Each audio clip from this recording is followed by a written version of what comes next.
Jika kita mendengar kata kerusuhan, pasti yang ada di pikiran kita adalah orang-orang barbar yang saling beradu fisik, bahkan sampai kehilangan nyawa cuy. Kejadian seperti ini tentunya sudah sering terjadi di berbagai penjuru di seluruh dunia, khususnya Indonesia cuy. Tercatat ribuan jiwa pernah melayang dalam salah satu tragedi kerusuhan di Indonesia. Dan inilah deretan kerusuhan terbesar yang pernah terjadi di Indonesia. Tapi sebelum lanjut, saya ingatkan buat kalian agar tidak lupa tinggalkan like dan subscribe. Dan nyalakan juga lonceng notifikasinya cuy. Karena di channel ini akan memberikan info-info menarik dan fakta-fakta unik seputar info dunia.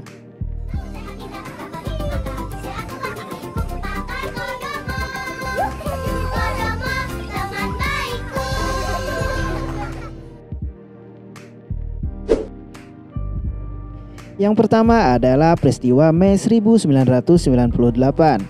Peristiwa ini menjadi kerusuhan terbesar yang tercatat di Indonesia cuy. Dilansir dari elsinta.com, ada sebanyak 1.217 jiwa meninggal dunia, 91 orang luka dan 31 orang hilang dalam peristiwa tersebut.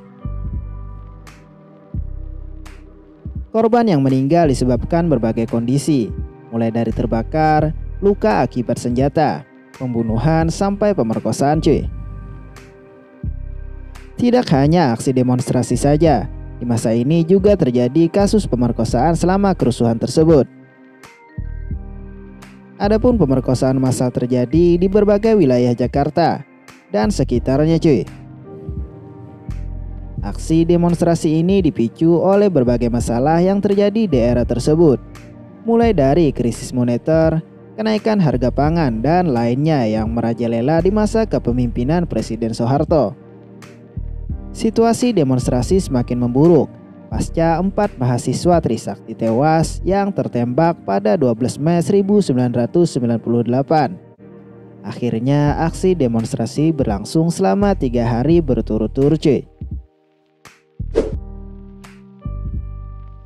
Yang kedua adalah konflik Sampit, atau yang sering disebut tragedi Sampit, adalah sebuah peristiwa kerusuhan antar etnis, yakni antara suku Dayak asli dengan warga migran Madura yang terjadi di Pulau Kalimantan pada tahun 2001 cuy. Peristiwa ini pertama kali terjadi pada 18 Februari 2001 dan berakhir di penghujung tahun tersebut. Dilansir dari sejumlah sumber, alasan utama terjadinya perseteruan kedua etnis ini berawal dari pertumbuhan populasi migran Madura di Kalimantan Tengah yang memperketat persaingan ekonomi masyarakat lokal cuy. Namun kerusuhan baru terjadi saat salah satu rumah warga Dayak menjadi sasaran serangan pembakaran cuy.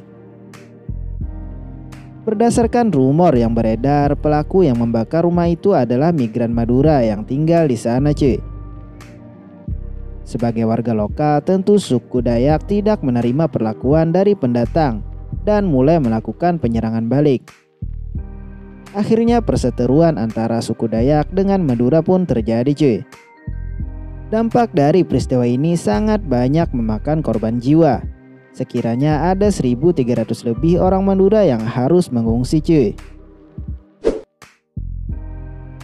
Yang ketiga adalah kerusuhan Poso. Kerusuhan ini terjadi pada 25 Desember 1998 sampai 20 Desember 2001 cuy. Asal muasal peristiwa ini terjadi dari sebuah bentrokan kecil antar kelompok pemuda yang berakhir menjadi kerusuhan bernuansa agama. Kabupaten Poso adalah salah satu dari kabupaten di Sulawesi Tengah yang mayoritas penduduknya memeluk agama Islam. Namun pada saat itu pemerintah setempat dalam fokus program transmigrasi sehingga pendatang dari Bugis, Sulawesi Selatan datang ke kabupaten tersebut. Awal kerusuhan terjadi pada 24 Desember 1998, di mana ada seorang pemuda yang berasal dari mayoritas Protestan menikam seorang pemuda Muslim. Konflik pertama berhasil diselesaikan dengan baik oleh kedua pemuka agama yang sepakat bahwa alkohol adalah sumber dari masalah tersebut. Akhirnya Polres Poso mulai menyita dan menghancurkan minuman keras yang beredar di sana cuy. Namun ada satu toko yang ingin disegel oleh pemuda muslim yang sedang dijaga oleh pemuda Protestan. Pertemuan kedua pemuda ini berakhir dengan bentrokan cuy. Kerusuhan kedua mulai terjadi lagi pada 15 April ketika seorang pemuda muslim mengaku menjadi korban tikam dari sekelompok pemuda Kristen. Pihak muslim yang tidak menerima langsung membalas sampai akhirnya kerusuhan antar agama pun terjadi cuy. Pada bulan Mei tepatnya pada tahun 2000, kerusuhan mulai memburuk setelah terjadi aksi penculikan dan pembunuhan di Kabupaten Poso. Bahkan banyak wanita dan anak-anak yang menjadi korban penculikan dan pelecehan seksual di tahun tersebut cuy. Konflik ini akhirnya berakhir pada 20 Desember tahun 2001 dengan perjanjian damai antara pihak Kristen dan Islam dengan menandatangani perjanjian deklarasi Malino. Kejadian ini tentunya banyak memakan korban jiwa dan kerugian cuy. Dikabarkan ada sebanyak 500 lebih korban tewas, 380 lebih orang luka-luka, 7.932 rumah hancur, dan 510 fasilitas umum terbakar pasca kerusuhan tersebut cuy.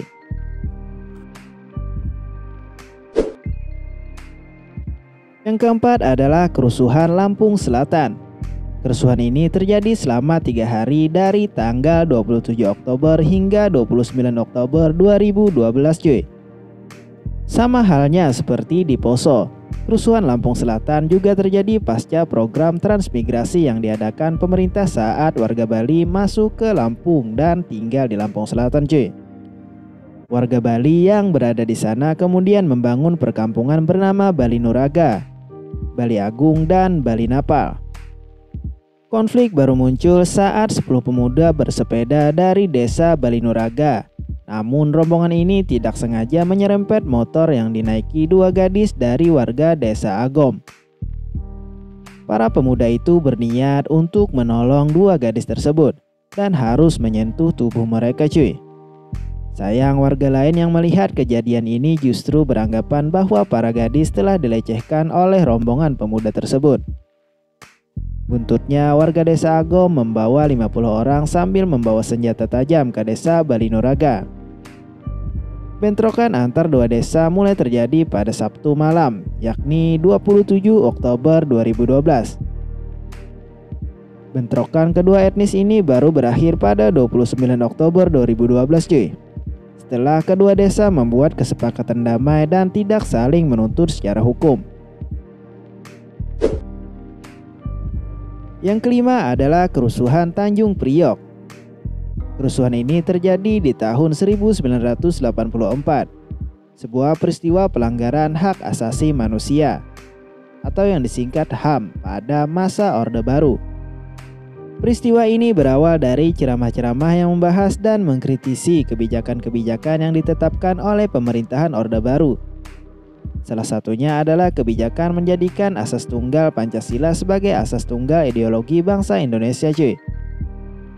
Tidak hanya itu, mereka juga memasang pamflet dan spanduk berisi kegelisahan terhadap kebijakan baru ini di lingkungan masyarakat cuy.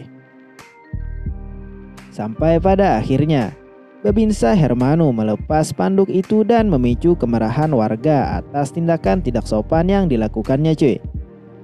Pada 11 September, warga meminta bantuan tokoh masyarakat setempat, yakni Amir Biki, untuk menyelesaikan permasalahan tersebut. Esoknya beberapa orang mubalik mulai menyampaikan ceramah di tempat terbuka dan membahas masalah politik dan sosial, termasuk kasus bentrok antara Babinsa dengan warga cuy. Di hadapan massa, Amir Bikir berani menyerukan ultimatum kepada militer untuk membebaskan para tahanan. Jika tidak, dia berani mengerahkan massa untuk mengadakan demonstrasi cuy. Selesai menyerukan ultimatum tersebut, berkumpullah sebanyak 1.500 demonstran yang ingin bergerak ke kantor Polsek dan Koramel. Dalam perjalanan, demonstran ini dikepung dari 2 arah oleh pasukan bersenjata cuy. Kerusuhan mulai terjadi dan dari berbagai penjuru terdengar suara letusan senjata. Beberapa dari mereka tumbang berlumuran darah. Mereka yang selamat berusaha bangkit menyelamatkan diri. Usai kerusuhan, media menyebutkan ada 20 orang tewas dalam kerusuhan tersebut. Namun catatan resmi yang beredar saat ini memberikan total 24 korban tewas dan 54 terluka termasuk anggota militer. Namun pernyataan para korban yang selamat melaporkan ada lebih dari 100 orang tewas dalam kerusuhan Tanjung Priok tersebut. Dan sampai di sini, see you next time.